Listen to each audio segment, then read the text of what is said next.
datin'androandroany moa zany a dia voafaritra fa anehoan'ny vahoaka malagasy ny safidiny zay hitatana ny tanàna manerana ny Madagasikara.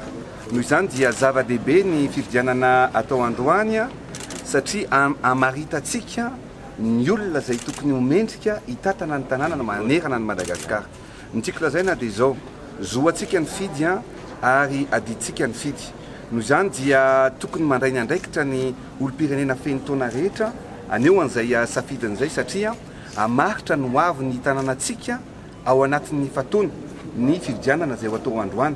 Noho izany dia zava-dehibe ny fifidianana zay atrehantsika androany ka manentana ny olom-pirenena rehetrarehetra aneo ny safidiny amin'ny olona mendrika, hampandroso, hampirindra ny tanànatsika manerana ny Madagasikara.